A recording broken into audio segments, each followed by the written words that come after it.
Sabi ko nga kung sino lang yung lalaki na na tatanggap sa gusto ko, sa ano ko, sa tawag nito, ang magiging desisyon ko, yun lang yun, kahit hindi na gwapo.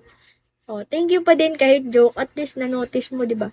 Yun ang sabi ko, na ano, na kung sino lang yung lalaki na tatanggap na kung kailan ko ibibigay, doon siya yung mamahalin ko, kung sino man yung mag-i-stay, 'di ba? Ayoko doon sa, kahit hindi ako naghahanap ng gwapo eh, yung ganun. Kung sino lang yung magre-respect sa akin, ganun. Tsaka may ano may pangarap sa buhay. Hello Manchester. Ganun lang. Huwag nang magpili ng kung ano-ano. Ang sakit ng tiyan ko. Putik na yan. Di ka ba marunong magalit? Sobrang bait mo. Magalit sa ano, Red? Ano pa, garlic pa. Ang sakit na ng tiyan ko.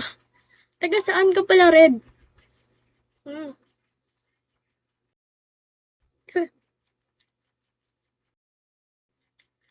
Naiiwan. Crazy, hello. Naiiwan yung garlic dito sa ano ko. Oo, ikaw. Hindi, saan ka ngayon? Sakit ng tiyan ko. Init ng kuwan. Tapos, Sa US ka ngayon. Okay. Matagal ka na ba dyan?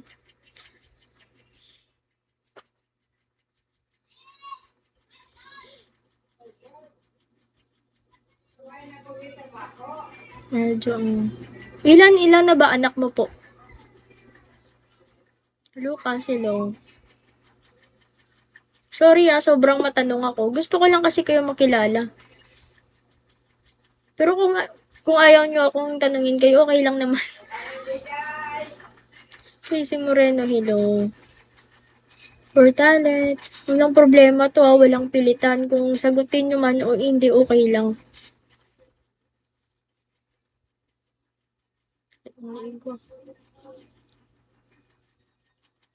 Wala. Wala nga jowa, gagi. Wala. Hindi, nagtanong nga naman ako.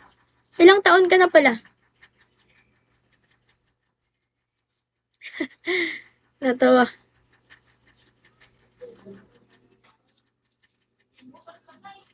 ₱30 plus ba?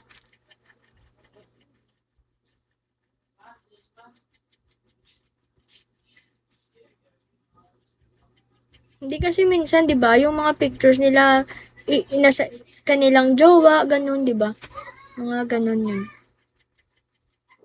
Hindi, nagtanong nga naman ako, okay lang naman kung di sagutin, 'di ba? Ako nga gusto ko na din magkapamilya din, pero syempre ano, trust the process din naman. Kung kaya ibibigay ng Panginoon, 'di ba? Kung ano, hindi. Yung ibig kong sabihin, 'di ba, halimbawa, pag ikaw, halimbawa, pag babae ka, yung profile mo, yung ano ng